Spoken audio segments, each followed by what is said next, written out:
사랑과 은혜가 충만하신 하나님 아버지, 하나님의 은혜 가운데 하루하루 머물게 하여 주셔서 감사드립니다. 그 가운데 주님의 제단 앞에 불려주시니 또한 감사드립니다. 세상의 무거운 짐과 염려를 십자가 앞에 모두 내려놓고 주님의 말씀과 기도로 새 힘을 공급받는 은혜의 시간이 되게 하옵소서. 삶 가운데 느끼는 불안이 불순종의 증거임에 옹알이하는 아이만도 못한 스스로를 깨닫게 됨을 고백드립니다. 약한 마음을 다잡아 주시고 말씀을 통해 굳건한 신앙의 뿌리를 내릴 수 있게 하옵소서. 수해로 인해 큰 곤란을 겪고 있는 지체와 이웃들이 있습니다. 그들 생활의 안전을 지켜주시옵고 그 마음의 위로가 되옵시고 어려운 가운데 든든한 방패와 요새가 되어 주옵소서.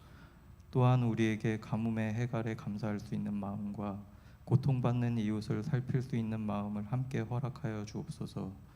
또한 주님의 말씀을 삶으로 실천하는 성숙한 공동체가 되게 하옵소서. 선포되는 말씀을 통해 상처 입은 영혼들이 치유를 경험하고 다시 힘을 얻는 생명의 역사가 일어나게 하옵소서. 오늘 예배를 통해 얻은 은혜를 붙잡고 또 주님 안에 살아가게 하옵소서. 예배의 시작과 끝, 삶의 시작과 끝을 온전히 주님께 드리오며 이 모든 기도 예수 그리스도의 이름으로 기도드립니다. 아멘.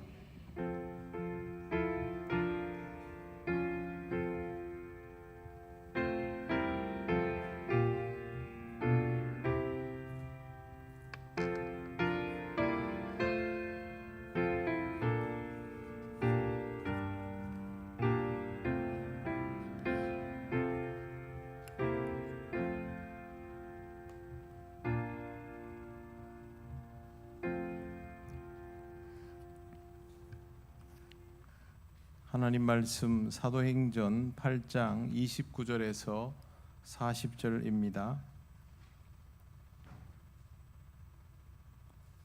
신약 성경 201쪽입니다. 사도행전 8장 29절에서 40절 말씀 한 절씩 교독하겠습니다.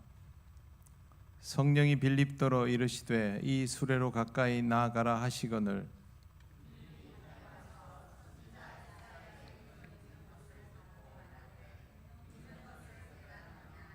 대답하되 지도해 주는 사람이 없으니 어찌 깨달을 수 있느냐 하고 빌립을 청하여 수레에 올라 같이 앉으라 하니라.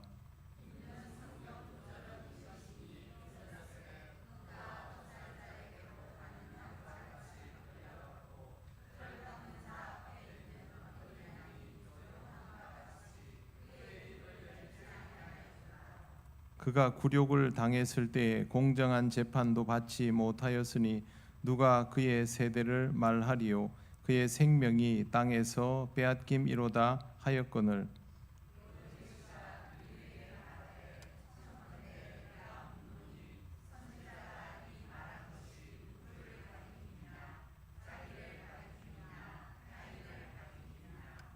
빌립이 입을 열어 이 글에서 시작하여 예수를 가르쳐 복음을 전하니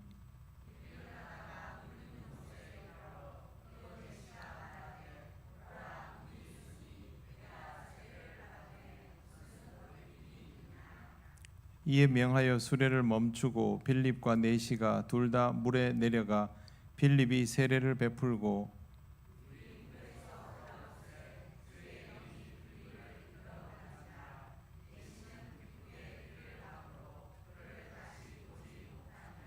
같이 읽겠습니다. 빌립은 아소도에 나타나 여러 성을 지나 다니며 복음을 전하고 가이사랴에 이르니라. 아멘. 이 시간은 아동부에서 하나님께 찬양을 드리고 또 아동부 부장님이 우리 선생님들을 소개를 시켜 주실 것입니다. 아동부 찬양 있겠습니다.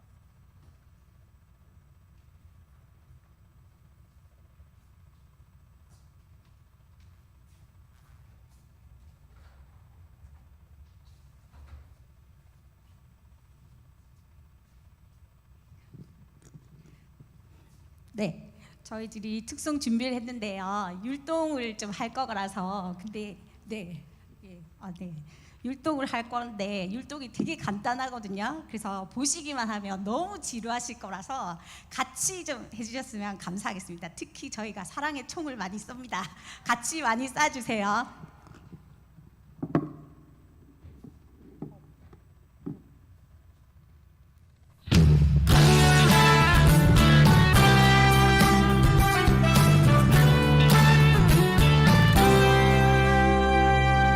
너와 나의 모습이 예수님 닮아 너와 나의 모습이 예수님 닮아 하루 이틀 매일매일 지날 때마다 더 닮아가길 원해요. 너와 나의 모습이 예수님 닮아 너와 나의 모습이 예수님 닮아 하루 이틀 매일매일 지날 때마다 더 닮아가길 원해요. 예수님 사랑이 넘쳐 예수님 축복이 흘러 예수님 은혜가 가득가득 당신과 함께하길 원해요.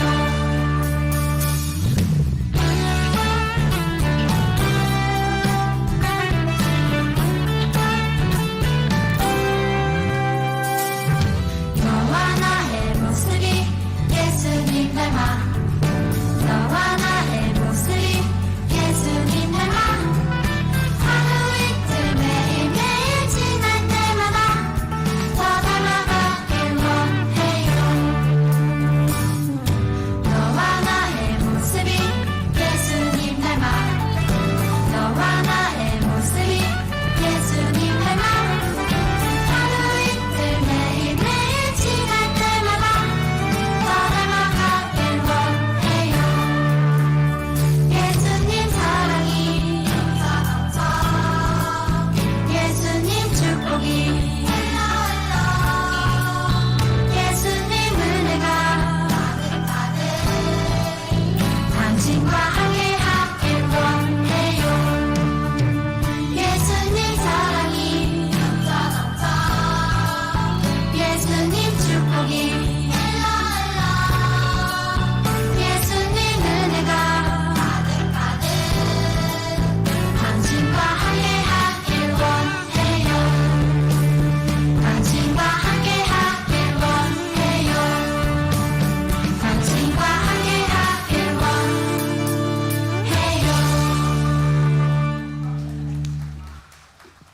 네, 감사합니다. 네, 소개할 건데, 네, 저기 최용진 집사님 나와주세요. 네, 율동을 같이 연습을 못 하셔가지고, 네, 선생님들 소개하겠습니다. 저는 아동부 부장으로 섬기고 있는 김은경입니다. 네, 네, 우리 최영주 집사님은 정말 묵묵하게 PPT를 열심히 하고 계시는데요. 정말 묵묵하셔가지고 저희는 이렇게 존재감을 그렇게 많이 못 느꼈는데 정말 하루 빠지셨는데 정말 난리가 났습니다. 진짜 우리한테 없어서 안 되실 분이고 우리 회계로 고생하고 계시는 김윤경 선생님 그리고 그 총무로 섬기시는 장은희 집사님 그리고 저희 모든 뭐 리크레이션이며 무슨 이런 미디어 방금 보신 그걸 만드는 송원희 집사님 그리고 여기에 지금 안 계신 정윤정 집사님까지 다 교사로 섬기고 있고요. 제가 이제 기간 소개를 해야 된다고 오늘 오후에 갑자기 연락을 받고 저도 너무 당황스러워서 뭐 아시는 분은 아시겠지만 제가 무대 공포증이 좀 있어가지고 지금도 말이 막 지금 떨리는데요. 제가 준비를 했습니다. 근데 이제 제가 뭐 외울 시간도 없었고 그래서 그냥 읽을게요. 읽는데 좀 어색하더라도 이해해 주시기 바랍니다. 잠시만요. 제가 찾지도 못합니다 지금. 네. 떨려. 네. 제가 아동부 부장이 되고 나서 이제 뭐부터 어떻게 해야 하나 기도로 이제 생각을 해봤는데요. 기도하면서 생각을 해봤는데 물론 이제 아동부 인원이 너무 적어가지고 이제 전도를 열심히 해서 부흥하는 것도 중요하다고 생각해서 상반기 동안 전도를 위해서 뭐 친구 초청 잔치도 하고 아이들에게 전도를 독려하기도 하고 이번에는 미술 특강을 이제 준비하면서 모두들 이제 아동부가 부흥되기를 이렇게 기도하고 있습니다. 하지만 이제 현재 주님께서 이 적은 아이들을 우리에게 맡겨주셨고 맡겨주신 이 아이들을 잘 돌보고 잘 양육하는 것이 정말 하나님께서 원하시는 일이라고 생각이 들어서 올해 초에 첫 교사 회의할 때 제가 이제 선생님과 아이들이 모두가 행복한 아동부가 되자 이런 목표를 세웠었습니다. 이제 아이들이 대부분 모태신앙이고 모태신앙들은 뭐 다 아시겠지만 이제 교회에 이제 엄마 손에 끌려서 억지로 교회 나오고 예배 시간에 버티기만 하는 그런 우리 아이들한테 교회에 나오는 것이 즐겁고 예배 시간이 기쁠 수 있다는 경험을 시켜주고 싶어서 그것을 위해서 선생님들이 많이 노력 중에 있습니다. 예, 선생님들이 열정이 넘치셔가지고 항상 아이들을 위해서 뭘 할까 고민하고 부장인 저보다 더 열심히 안건을 내시고 이렇게 해보자 저렇게 해보자 하셔서 뭐 저희가 초반에 의자도 치우고 책상도 치우고 율동을 해보기도 하고 안 하기도 하고 밥을 같이 먹어보기도 하고 생일 파티도 해주고 뭐 이렇게 하면서 정말 바쁜 상반기를 보냈는데요. 결과는 사실 좀 미미합니다. 부흥도 안 됐고 아직 아이들은 예배 시간을 버티는 중이기는 합니다. 네, 그래도 많이 좋아졌다고 생각합니다. 네, 저와 선생님들은 하나님의 준비하심을 믿고 현재 우리가 할 수 있는 것에 이제 최선을 다하고 있는 중이고요. 아이들이 언제 마음과 뜻과 힘을 다해서 예배 드리는 날이 올지 하나님의 계획은 착착 진행이 되고 있다고 생각하고요. 그날을 기대하면서 선생님들은 오늘의 하루를 아이들에게 쌓아주고 있는 중이다 이렇게 생각합니다. 언젠가 이 개구장이들이 자라서 주님의 신실한 집사님이 되고 장로님이 되고 권사님이 되고 목사님이 되고 선교사님이 될 수도 있는 그날을 기대하면서 열심히 이제 선생님들이 다 헌신하고 있고요. 이렇게 노력도 많이 하고 있지만 무엇보다 선생님들이 아이들을 사랑하는 마음이 정말 존경스러울 정도고요. 이번 수련회 때도 아이들이 즐겁게 예배 드리고 뜨겁게 기도하는데 선생님들이 더 은혜 받고 이제 은혜 받는 시간을 보내게 와서 안 그래도 열심히신데 부장인 제가 부담스러울 정도로 열정으로 꽉꽉 채우셔가지고 너무 감사한 시간이었습니다. 그리고 올해 1월부터 선생님들도 이제 함께 성장하지 않으면 안 된다 이런 생각으로 모두 함께 매일 성경으로 이제 큐티를 하면서 선생님들도 열심히 일만 하는 게 아니고 신앙적으로도 아이들과 함께 잘 크고 있는 중입니다. 네. 예, 선생님들이랑 아이들이 모두 즐거운 예배를 드리는 행복한 아동부를 위해서 많이 응원해 주시고 기도도 많이 해 주시기 바랍니다. 네, 감사합니다.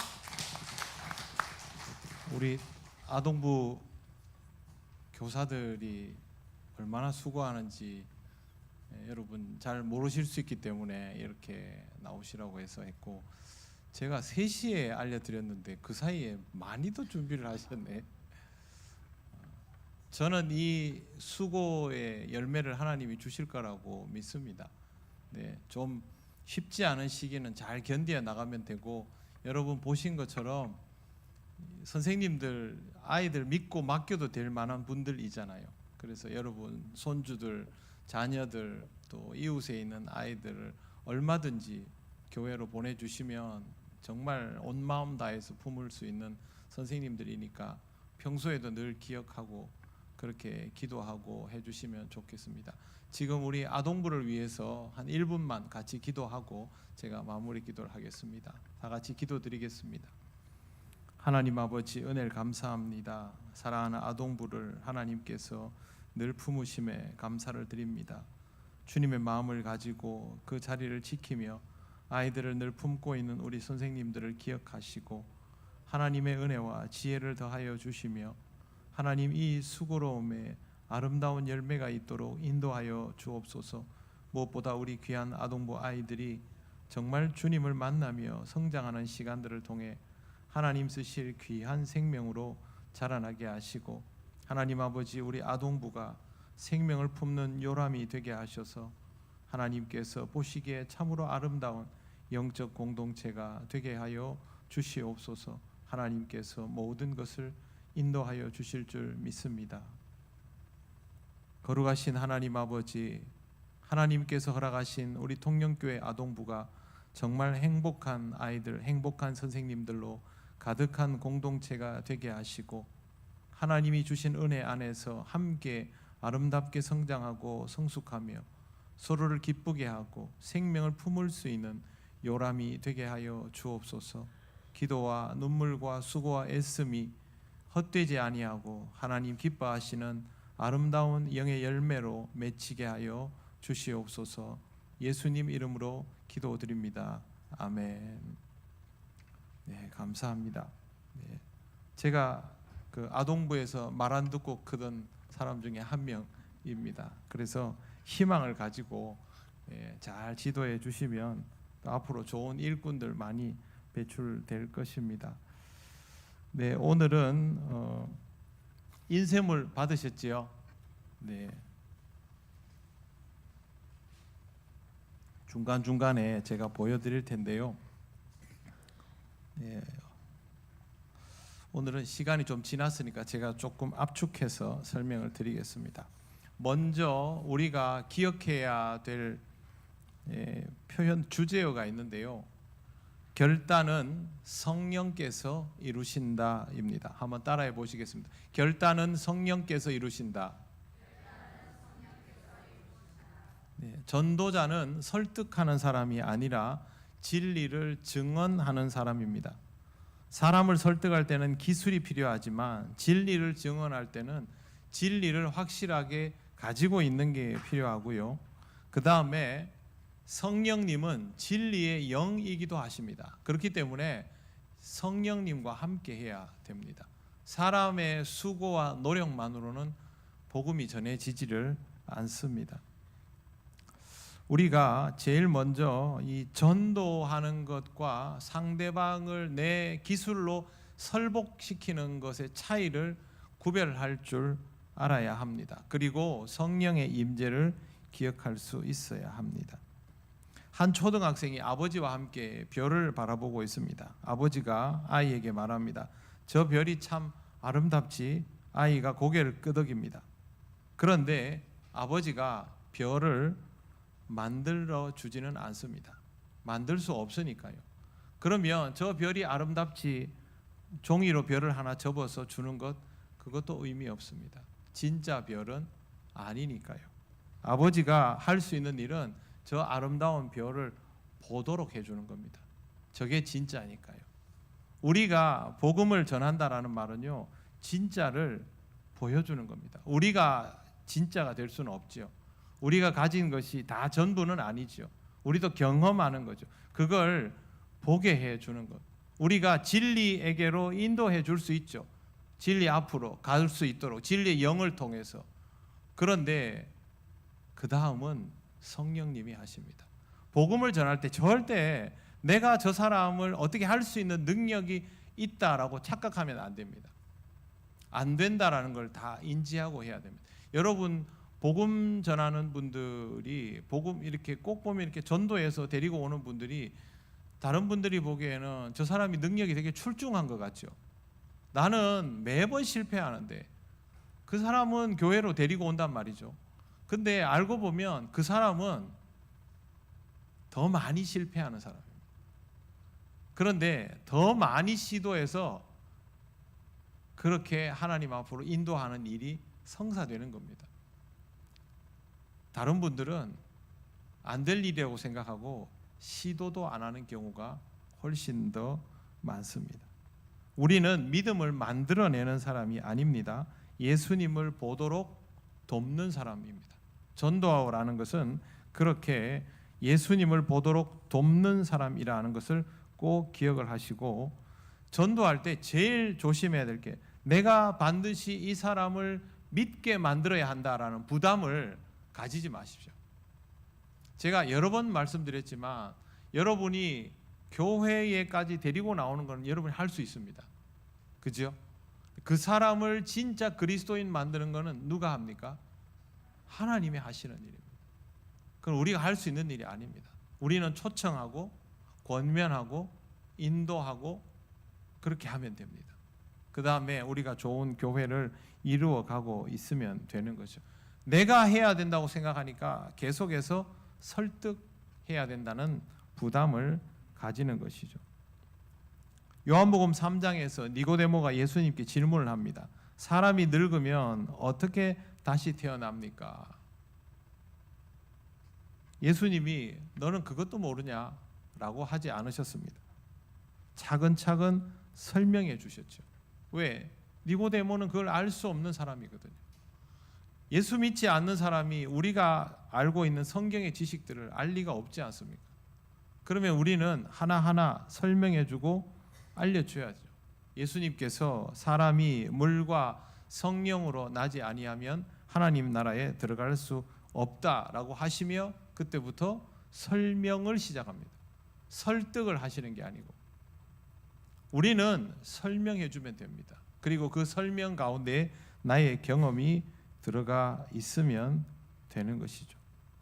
전도를 할 때 논쟁에서 이기려고 하면 내가 알고 있는 성경 지식으로 윽박지리를 합니다.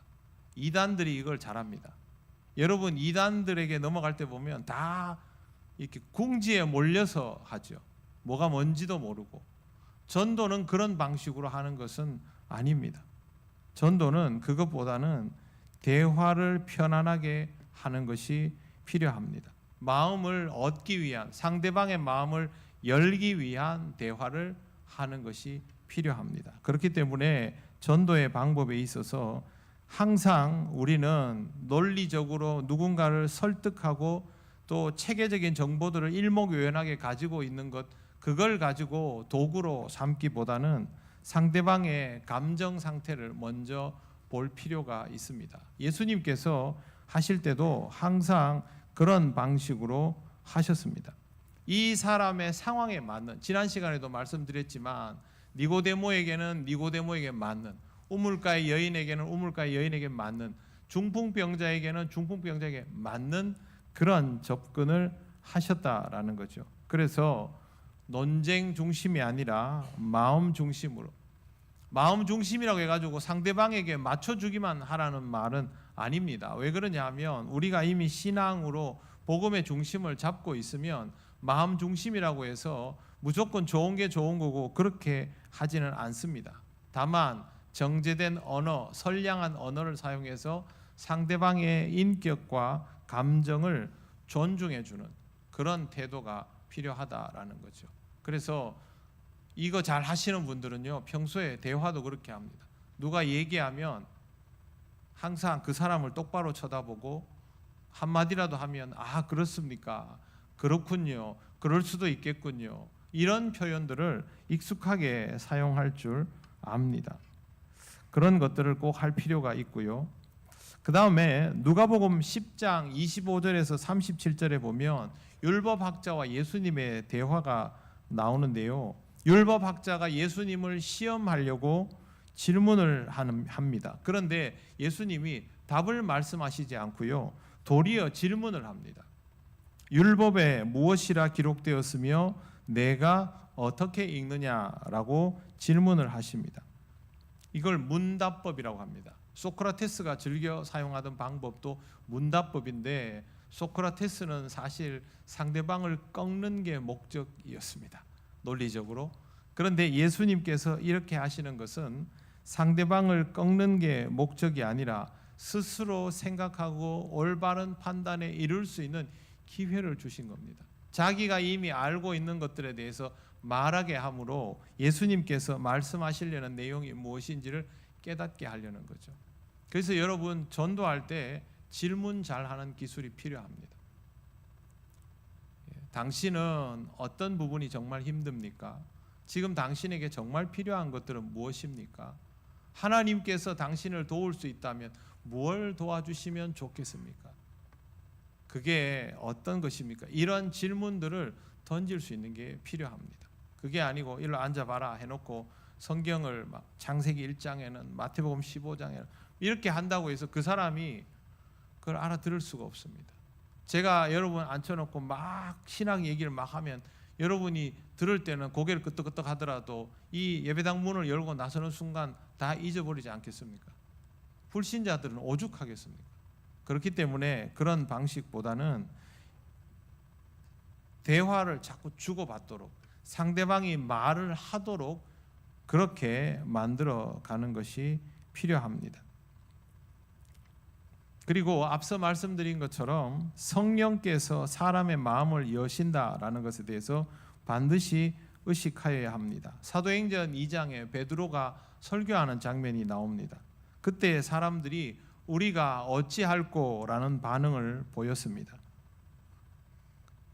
여러분, 베드로가 설교할 때 사람들이 우리가 어찌할꼬라는 반응을 보인 것이 베드로 때문입니까? 성령 하나님 때문입니까? 베드로가 설교를 잘해서일까요? 아닙니다. 성령 하나님 때문입니다. 사도행전에 다른 이름이 성령행전이라고 붙어 있는 이유는 사도행전에 있는 모든 역사가 성령님에 의하여 움직여졌다라는 것을 전제하고 있는 책이라서 그렇습니다. 그래서 당연히 베드로는 최선을 다해서 설교를 했죠. 그리고 그들의 마음에 찔림이 있습니다. 그 찔림의 원천은 성령 하나님이 주신 감동입니다. 여러분이 하나님의 말씀으로 인하여 찔림을 얻고 은혜를 받을 때를 생각을 해보시면 의외로 이 답은 참 쉽습니다. 설교자가 설교를 엄청 잘할 때 은혜를 받는 게 아니고요, 하나님께서 우리의 마음을 찌르시고 열고 쪼개실 때가 있습니다. 그때는 정말 단어 하나에 사람이 그렇게 찔립니다. 하나님이 그걸로 사람을 회심시키십니다. 성령님의 역사는 그렇거든요. 전도는 다를까요? 똑같습니다. 예전에 전도를 열심히 하는 분이 자기 이웃집 사람에게는 전도를 못했어요. 원래 잘 모르는 사람에게 전도하는 건 좀 부담이 덜 되는데 옆집 사람한테 전도하는 건 부담이 되는 거예요. 근데 늘 그게 전도하는 것도 부담이고 하지 못하고 있는 것도 부담이어서 오랫동안 이웃에 살다가 한 20년 만에 한마디를 한 거예요. 교회 가자고. 예수 믿으면 좋겠다고. 어떻게 됐을까요? 덥석 받았어요. 왜 인제 얘기했냐는 식이에요. 근데 여러분, 이게 누군가가 말을 잘해서 그 사람이 목말라서라기보다는 하나님께서 철묘하게 그렇게 역사해 주신 거죠. 그렇게 해서 신앙생활을 시작하는 경우가 있습니다. 그러니까 이거는 우리들의 노력만으로 되는 게 아니죠.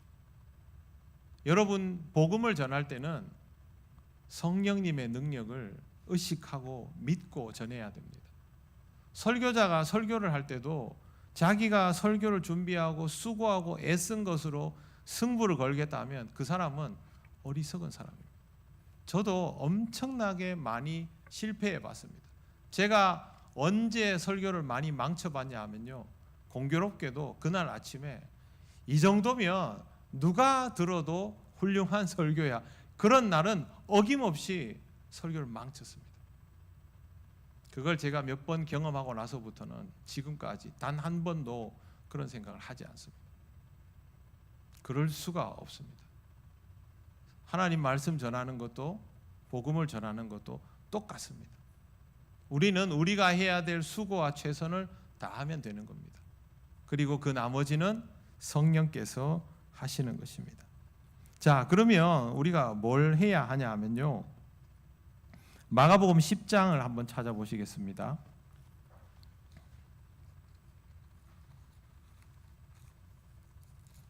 마가복음 10장은 72쪽입니다. 신약성경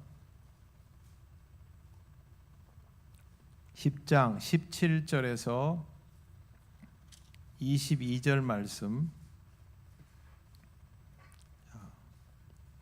우리 다 같이 한번 읽겠습니다.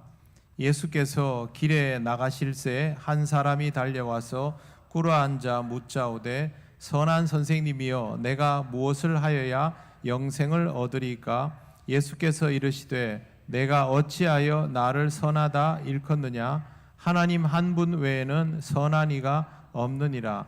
내가 계명을 안 하니 살인하지 말라, 간음하지 말라, 도둑질하지 말라, 거짓 증언하지 말라, 속여 빼앗지 말라, 내 부모를 공경하라 하였느니라. 그가 여짜오되 선생님이여 이것은 내가 어려서부터 다 지켰나이다.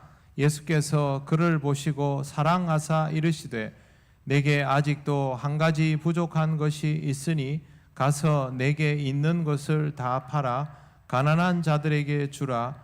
그리하면 하늘에서 보화가 내게 있으리라.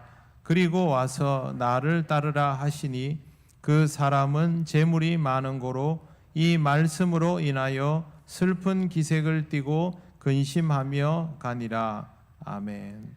21절에 보시면요, 예수께서 그를 보시고 사랑하사라고 돼 있죠. 그런데 22절 마지막에 보면 슬픈 기색을 띠고 근심하며 가니라라고 돼 있습니다. 사랑하는데 이 사람은 근심이 돼서 가버립니다. 그럼 어떻게 합니까? 여러분, 교회 문턱까지 왔는데 가버립니다. 어떻게 합니까? 붙잡아야 되지 않겠어요? 근데 예수님이 그냥 보내주십니다. 왜 그렇게 할까요? 결단을 재촉하지는 않는 겁니다. 왜? 이 일은 하나님께서 때를 따라 이루시는 일이기 때문입니다. 우리는 초청하면 됩니다. 그리고 결단은 당사자가 해야 되는 겁니다. 초청도 할 필요가 없는 건 아닙니다. 반드시 초청해야죠. 예수님도 맞이하고 대화하고 사랑하시고 다 했잖아요. 그런데 결단은 본인이 해야 됩니다. 그거에 대해서 부담을 가지지 마십시오.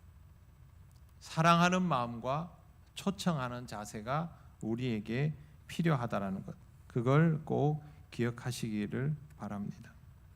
결단을 요청하는 잘못된 방법, 이런 표현들은 좀 주의할 게 필요합니다. 지금 당장 예수를 믿어야 됩니다. 지금 안 믿으면 지옥 갑니다. 왜 결심을 안 하십니까? 틀린 말은 아닙니다.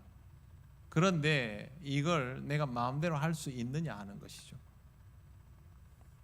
그거보다는 초청의 언어를 사용하시는 게 좋습니다.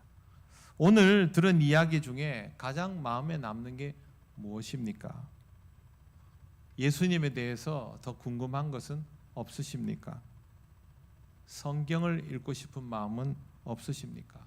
제가 당신을 위하여 기도해 드려도 될까요? 이런 표현들이 낫습니다. 상대방의 마음을 움직여주는 친절한 초청이 필요하다라는 것이죠. 오늘 읽은 본문 사도행전 8장에 보시면요, 빌립이 예수님을 전했는데요, 그 이디오피아 내시에게 복음을 전했지만 세례를 받으라고 하지는 않았습니다. 그런데 이쪽에서 어떻게 반응을 했습니까? 내가 지금 세례 받을 수 없느냐 이렇게 도로 되묻죠. 세례 받고 싶다는 거죠. 예수를 그리스도로 고백하고 그리스도인이 되기를 원한다라는 거예요. 그래서 바로 세례를 받게 된 것입니다. 주께서 그의 마음을 움직이십니다. 여러분이 복음을 전하고 그 사람을 위해서 정말 기도하고 그 사람의 마음의 문이 열리기를 구하고 성령께서 역사하시면 그 마음은 열린다고 믿어야 합니다. 우리는 그걸 믿고 복음을 전하는 것이지 내가 능력을 가지고 어떻게 하다 보면 된다라고 생각하고 복음을 전하는 것은 아닙니다. 그렇기 때문에 항상 초청의 말을 사용할 수 있도록 그렇게 하시기를 바랍니다. 자, 말을 이렇게 바꿔보십시오. 예수를 믿으십시오. 이걸 이렇게 바꿔보십시오. 제가 만난 주님이 주시는 위로와 평안을 나누고 싶습니다.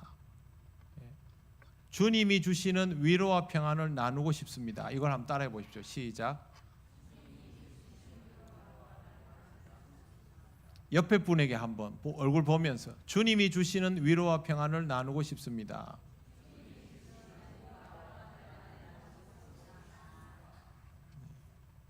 이게 입에 붙어 있도록 연습을 하시기 바랍니다. 자, 교회 나오셔야 합니다. 이거는요, 이렇게 하시면 좋겠습니다. 교회는 열려 있으니 언제든 오십시오. 교회 가고 싶으면 언제든 저를 부르십시오. 자, 한번 해보십시오. 교회는 열려 있으니 언제든 오십시오. 교회 가고 싶으면 언제든 저를 불러주세요. 네, 이걸 꼭 하셔야 됩니다. 가셔야 됩니다. 이거 아니고요. 저를 불러주십시오. 그걸 꼭 하셔야 됩니다.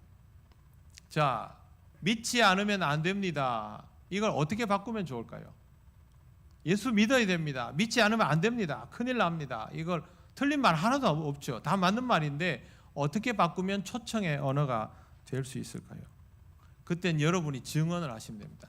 저는 믿고 의지할 대상이 있습니다. 당신이 믿고 의지할 대상이기도 합니다. 나는 믿고 의지할 대상이 있습니다. 그걸 한번 해보십시오. 나는 믿고 의지할 대상이 있습니다. 상대방 얼굴에 진심이 좀 이렇게 보입니까? 네. 이거는요 증언입니다. 증언. 나는 믿고 의지할 대상이 있습니다.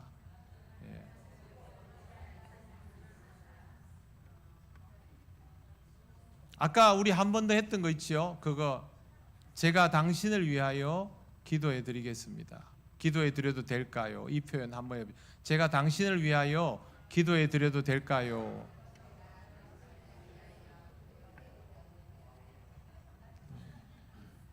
여러분 불신자들이 위에서 기도해 준다 그러면 좋아할까요? 싫어할까요? 어떻게 아십니까? 좋아합니다. 불신자들이라도 제가 이렇게 만나가지고 밥 먹으려고 할 때 제가 상대방에게 제가 기도할 테니까 같이 기도하시죠 이러고 기도하면요 자기는 교회도 안 다니는데 아멘을 합니다. 그거는 그렇게 기도해 주면 좋다는 얘기거든요. 그래서 여러분이 누군가에게 복음을 전하고 어떤 걸 설득한다는 마음보다 이렇게 초청의 언어를 사용하고 제가 당신을 위해서 기도하고 싶습니다. 그리고 기도하면 그 사람이 하나님을 믿는 자의 태도에 대해서 다시 한번 생각하게 됩니다. 그래서 이런 부분들을 꼭 기억을 해 주시고요. 오늘 여러분이 그 인쇄물 보십시오. 복음의 핵심 5가지. 오늘은 이게 제일 중요합니다. 이 5가지 우리 같이 한번 읽어보겠습니다. 1번부터 5번까지 시작.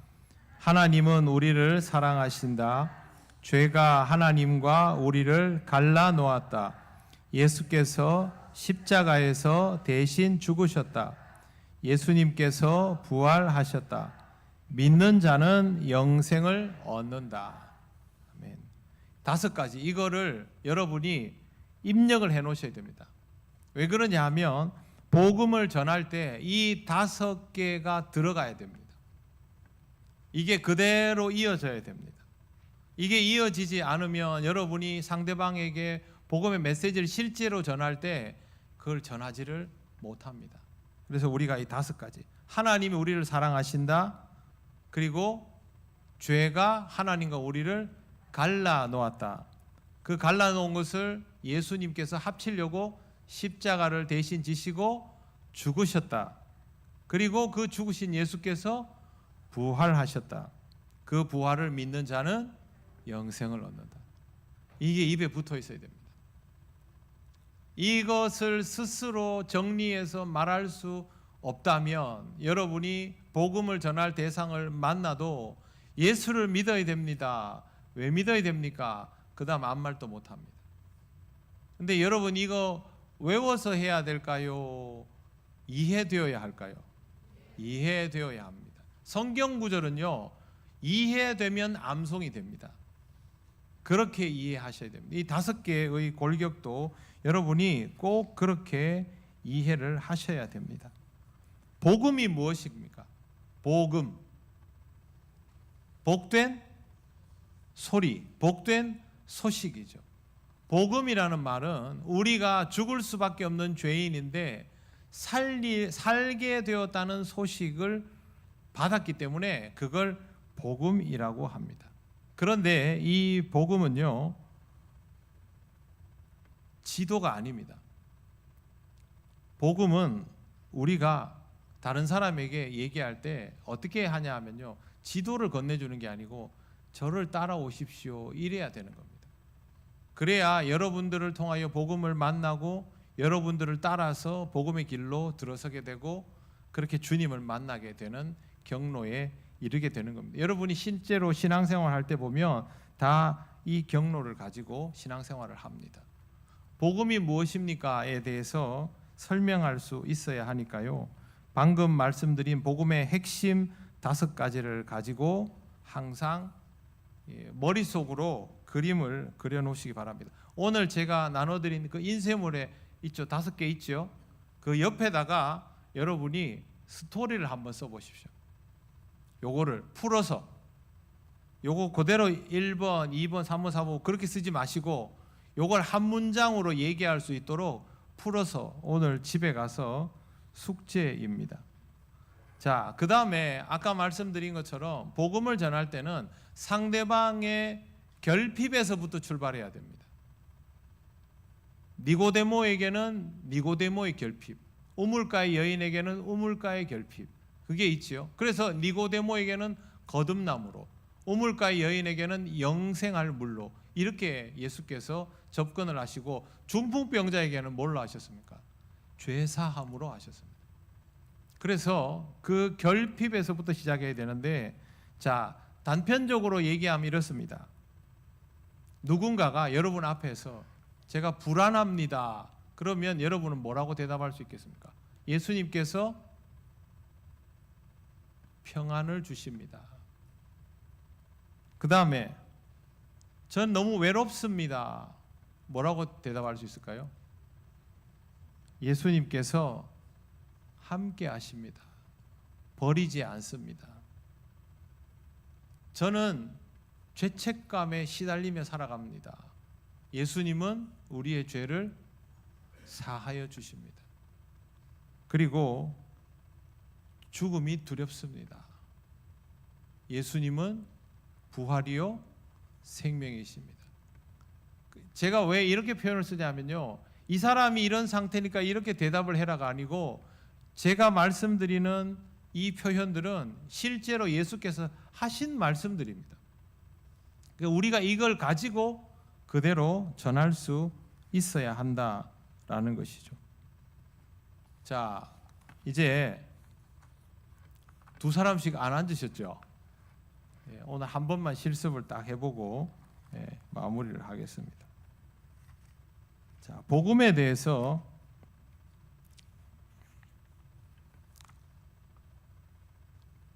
왼쪽 분이 짝짝이 맞습니까? 왼쪽 분이 오른쪽 분에게 1분입니다. 시간 1분. 예수님이 어떤 분인지 1분 만에 설명을 한번 해보십시오.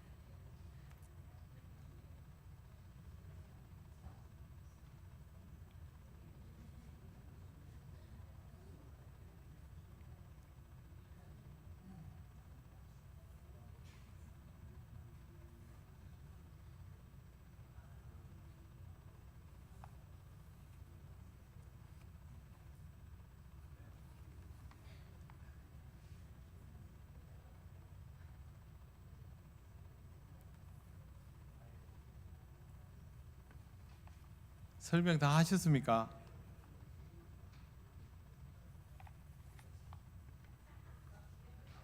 자,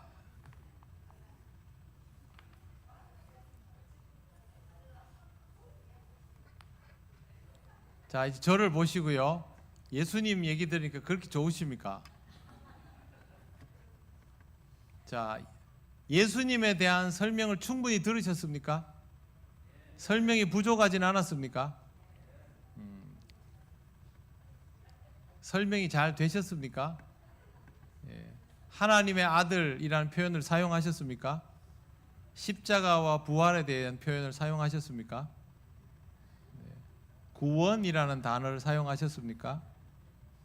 이런 단어들을 여러분들이 쓰셨는지를 한번 점검해 보셔야 됩니다. 자, 그러면 이번에는 반대편으로요. 아까 우리가 복음에 대한 5가지 얘기했었죠. 네, 그걸 한 번만 더 컨닝을 하시고 반대로 복음에 대해서 한번 설명해 주세요. 1분. 반대로입니다. 반대로. 아까 하신 분들 반대로.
자, 이제 저를 보시고요. 여러분 받으신 인쇄물에 보시면 원래 3분인데 제가 1분만 드렸습니다. 네. 복음 평가표라는 게 있죠. 네. 요거를 한번 같이 읽어보겠습니다. 1번 시작. 네, 이 메시지의 중심은 예수님입니다. 그래서 예수님 중심이었는가? 2번 구속사 전체가 하나님의 사랑이기 때문에 이게 들어가 있는지. 3번 네, 죄에 대한 설명입니다. 4번 네, 십자가를 통하여 죽음으로 부활로죠. 5번 네, 우리 신앙 부활 신앙이니까요. 6번 네, 복음을 말함에 있어서 초청이 필요합니다. 믿음으로 응답하도록. 7번 혹시 파트너가 어려운 용어를 사용하신 분 있습니까? 네. 어려운 용어를 사용하면 상대방이 알아듣도록 하는 게 필요하기 때문에요. 네, 이 부분은 주의를 하실 필요가 있습니다. 복음을 전할 때 주의할 게 있습니다. 뭐냐 하면 복음 전하는 것과 교회를 소개하는 것을 혼동하는 경우들이 있습니다. 복음을 전하는 것은 좋은 교회를 소개하는 게 아닙니다. 당연히 좋은 교회가 필요하고 좋은 교회여야 하는 건 맞는데요. 복음을 전하는 건 복음을 전하는 것이지 교회를 소개하는 건 아닙니다.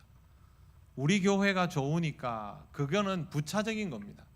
본질적인 거는 우리 교회가 좋으니까 아니고 주 예수 그리스도의 복음이 우리를 살게 하시니까 그래서 전하는 것입니다.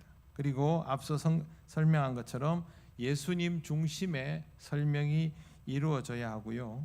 그리고 이 표현들을 사용하기 전에 이미 여러분들이 상대방의 필요를 들은 상태여야 됩니다.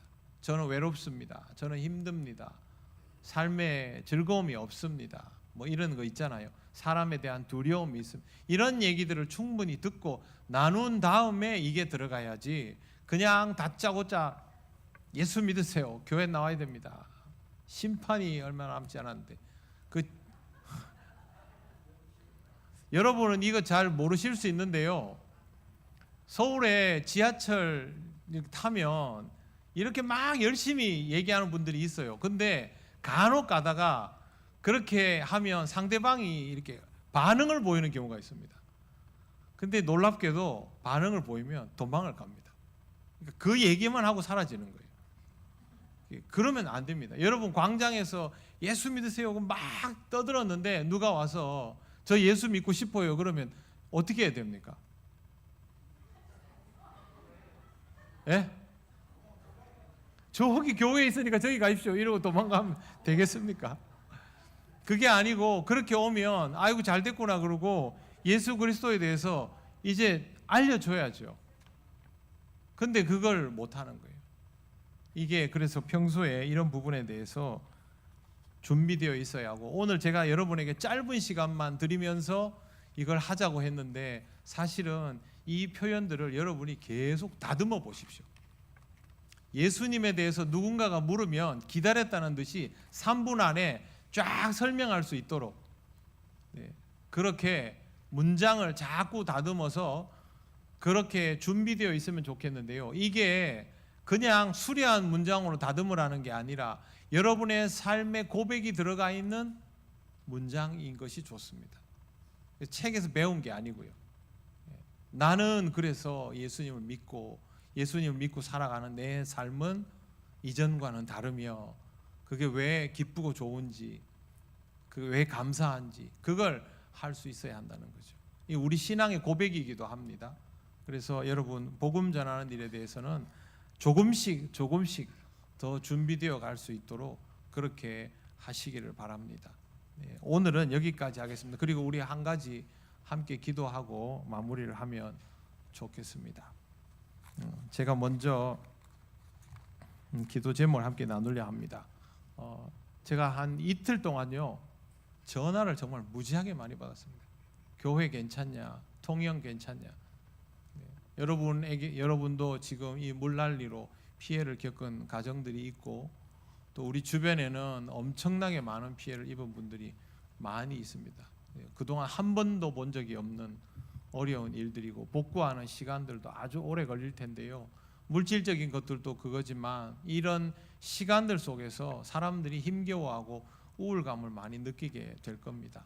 오늘은 그 분들을 위해서 우리가 함께 기도하면 좋겠습니다. 하나님, 이 시간들을 통해서 몸과 마음의 회복이 이루어지게 하시고 마음의 위로가 주어지게 하시고 우리가 그들을 위로할 수 있는 주님의 자녀들이 되게 해 주시옵소서. 온전한 회복이 이루어지게 해 주시옵소서. 다 같이 기도드리겠습니다. 아버지 하나님, 하나님의 은혜를 구합니다. 뜻하지 않은 수혜로 말미암아 많은 이들이 어려움 속에 있습니다.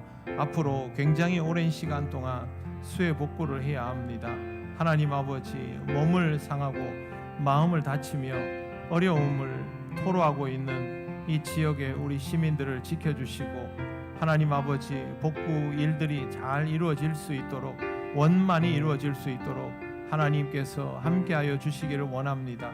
특별히 이들의 마음에 깊은 상실과 우울감이 있을 텐데 아버지 하나님, 그들의 위로가 되어줄 수 있는 우리들이 되게 하여 주시옵소서. 교회들이 아버지 하나님 그들의 마음을 품고 위하여 기도하며 함께 동역하고 동행할 수 있게 하시고 수혜를 입은 이들과 함께하는 교회들이 되게 하셔서 하나님의 위로의 손길이 그들을 향하여 온전히 열릴 수 있도록 인도하여 주시옵소서. 주님이 함께하여 주셔서 평안하여 지기를 원합니다. 회복되기를 원합니다.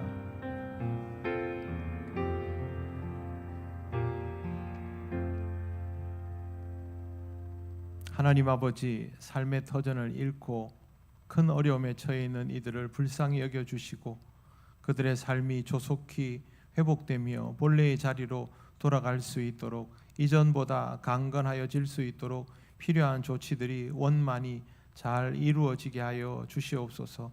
우리도 마음을 같이하며 위로하고 기도할 수 있게 하시고 하나님 아버지, 그들이 하나님으로 인하여 위로받는 시간이 되게 하여 주시기를 원합니다. 주를 믿는 우리들이 그들을 마음에 품을 수 있는 귀한 시간이 되게 하시고 복구의 모든 일들이 또 하나님 우리의 손길과 함께 움직여질 수 있도록 역사하여 주시옵소서. 우리 통영교회 성도들 가운데에도 어려움을 겪는 이들이 있사오니 하나님 그 마음을 위로하시고 그들에게 빠른 복구가 이루어지게 하시고 마음의 위로가 하나님께서 주시는 은혜로 이루어지게 하여 주시옵소서. 모든 것을 주님께 맡기오며 예수님 이름으로 기도드립니다. 아멘.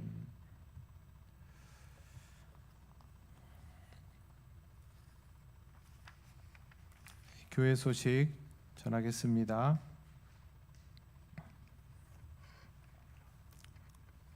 이번 주 금요일 연합구역 예배 3주차가 있습니다. 교구별로 모여서 함께 올리브 블레싱을 하고 또 우리 다 같이 모여서 찬양하고 기도하는 귀한 시간을 가집니다.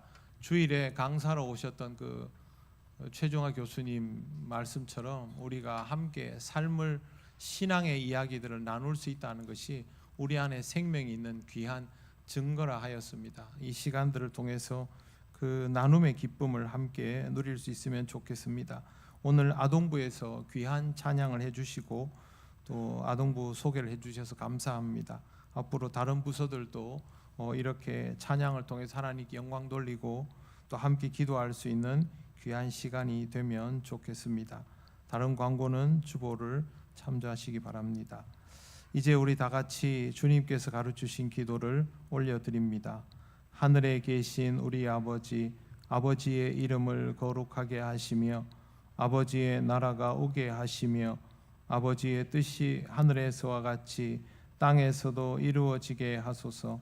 오늘 우리에게 일용할 양식을 주시고 우리가 우리에게 잘못한 사람을 용서하여 준 것 같이 우리 죄를 용서하여 주시고 우리를 시험에 빠지지 않게 하시고 악에서 구하소서. 나라와 권능과 영광이 영원히 아버지의 것입니다. 아멘.